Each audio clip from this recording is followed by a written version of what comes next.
who knows what I know. It's Troy Aikman, the Hall of Fame quarterback for the Cowboys, Monday Night Football broadcaster for ESPN. Troy Aikman very, very politely but firmly pointed out last night after that Monday night playoff game where Sam Darnold wet the bed. But Troy Aikman pointed out that, like, hey, man, this Cowboys job, it's not coveted. And what he's really meaning is there's so much chaos and stupidity in Dallas, no one really wants this job. And so, yes, Jerry has been reduced to talking on the phone with Jason Witten, former Cowboys tight end, and Deion Sanders, one of the all-time great football players, because real coaches want nothing to do with this franchise. Let's play Troy Aikman. I don't think Mike will be out of a job for too long, but this job's as coveted as any because you're going to run the Dallas Cowboys. In what direction do you think they ought to look? Well, I thought Mike McCarthy would be the head coach, so this is a bit of a surprise for me today that he's not going to be. And what went into those conversations that Schefter talked about, I'm not exactly sure, but it suggests that there's not a real plan. I mean, in the fact that they haven't had the opportunity to maybe interview a Ben Johnson and some of these others, Aaron Glenn. I think that what Schefter said as far as Kellen Moore being a candidate, that seems logical to me. A guy who has familiarity with the building. He's worked obviously with the Cowboys and with Jerry Jones, and they know each other very well. In fact, when Mike McCarthy got the job, it was told to Mike that Kellen Moore would be the offensive coordinator. So that's how much the Jones family thinks of him. Beyond that, it's hard to imagine. As far as a coveted job, I don't know that that's accurate. I mean, really? I do think the Cowboys are obviously a high-profile team. Whoever is covering or whoever is head coach of that team is certainly going to draw a lot of attention. But I think most football people that take over as a head coach, they want to do it on their terms. That's fair. That's hard to do. And it's, if you take a Dan Campbell, for instance, is Dan Campbell if he's with the Dallas Cowboys? It's hard to imagine that he is. It's hard to imagine that a lot of these coaches might be. So I love the Dallas Cowboys. I played there for 12 years. I wish them well. But to say that it's a coveted job, I'm not sure I would necessarily agree with that. It's a spectacular point he just made because he did it so clever. Troy Aikman is very smooth. He's very pointed with his opinions.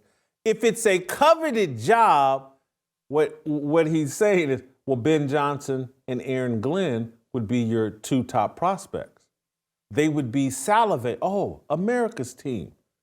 I'm Ben Johnson, orchestrator of this Detroit Lions offense that no one seems to be able to stop the last 2 years. I'm seen as the brightest young coach in football. I'm seen as perhaps the next Sean McVay, the next Kyle Shanahan, maybe the next Mike Shanahan, maybe the next Bill Walsh. Oh my God, America's team. I want that. Troy's pointing out like, oh, well, here's Ben Johnson, the great prospect. You don't hear him being in contention for the Cowboys job because he doesn't want it. Oh, there's a guy named Aaron Glenn, who's the defensive coordinator of the Detroit Lions. And this guy is a former great player. He's worked his way up the ladder, done all the proper steps. His Detroit Lions defense has been decimated by injuries, and he's figured it out week after week after week how to make this defense effective. He's now, it's either him or Ben Johnson. These guys are the two top prospects in coaching. And Aaron Glenn's name's not attached to wanting to be involved with the Dallas Cowboys. Troy's like, this isn't a coveted job. If the best prospects want nothing to do with you, it's not a coveted job. And so what Troy leaves unsaid, that he relies on people like me to come in and fill in the gap, Jerry Jones is reduced to bringing in a carnival barker to run his circus. He's bringing in more clowns. He's going to bring in Coach Prime, a brand, a guy the media has built up into this great coaching legend, the next Nick Saban, and now they're going to say, oh, After going 9-4 in Colorado? Are you kidding me? No one can win 9 games at Colorado other than Deion Sanders. I mean, it's an impossibility for anybody to win 9 games at Colorado. Don't you understand? Colorado is the worst program in the history of college football. They never won anything before Deion Sanders other than a national championship. But the best prospects want nothing to do with the Dallas Cowboys.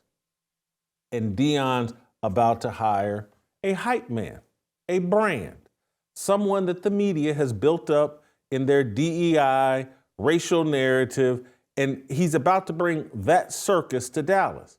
And what Troy is sitting there saying, he can't say it. Only I can say it. It's like, holy cow, when Deion gets here and these racial idolaters in the media get done with Jerry Jones, they're going to string Jerry Jones up and call him a racist for hiring Deion Sanders, drafting and bringing Shedeur Sanders to town and overpaying both of them. That's going to be Jerry's reward for rewarding Deion. He'll get smeared as racist by the groupies in the media, like in RG3. I want to play RG3's beating his chest and giving everybody the I told you so, because last year when Deion went 4-8 or whatever, 4-8, whatever they finished in the Pac-12, RG3 was out there. Oh, Deion should be the head coach of the Dallas Cowboys. He went 4-8. Oh my God, don't you understand? Colorado only won 1 game before Deion, and they won 4. He should be the coach of the Cowboys. I told y'all I was right. When I get online, I want to know that I'm safe from people trying to spy on me. That's why I love ExpressVPN. Find out how you can get 4 months free by clicking the link in the description box below or by going to expressvpn.com/fearless. Here's RG3. Deion Sanders haters are mad right now, but I saw this coming. Let me tell you a story real quick. Last year, I sat on the set of Monday Night Countdown, and Scott Van Pelt asked me, what do the Dallas Cowboys need? So I told him they needed to fire Mike McCarthy and hire Deion Sanders as their head coach, because I believed he would help them establish an identity and not be pushed around by Jerry Jones. And whew, that didn't go over well. Every single one of my teammates on the set scoffed at the idea of Deion Sanders being the head coach of the Dallas Cowboys. They dismissed it and dismissed Coach Prime's ability to make a difference in Dallas because he had only won 4 games at Colorado that year. But you see, that's why context matters. And when you're building something that you know can be great, there will be a lot of people who shut doors in your face and tell you can't do it. I saw what Coach Prime was building. I knew that Colorado had only won 1 game the previous year, so winning 4 games that year was a success. But not everybody was convinced at that time. But when you know, you know. Deion Sanders has helped Colorado. RG3 said, I hope my boy Frank is watching or isn't watching, but RG3 sounds like my boy Frank 20 some odd years later when we're sitting out on that golf cart and he's like, man, you gonna give up that big booty? And I'm plugging in a few different words, but that big booty 304 for that? Nigga, have you lost your mind? That's what he said. I'm sorry for saying it, but that's what he said. You lost your mind? I told you I was right. And me sitting there going, yeah. That's how retarded RG3 sounds. And yes, he's helping Jerry Jones make the wrong decision. No different than my friend, I love Frank, helped me make a really bad decision. But friends like those, no one needs critics, no one needs enemies. And my Frank is still one of my best friends. Love him to death. He's like a brother to me.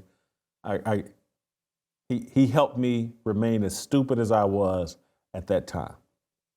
And that's why you need bad guy friends like me that'll come in and say, hey, man, I hear you, but that's some dumb stuff you're about to do. Don't do it, bro. I know you don't want to hear it. I know your nose is wide open. I know it looks great on the outside, but Deion Sanders, head coach of the Dallas Cowboys, bringing the Shedeur circus with him, it's a recipe for destruction. Help us grow the Fearless Army. Pound that like button, subscribe to the channel, and share this video with all your fearless friends.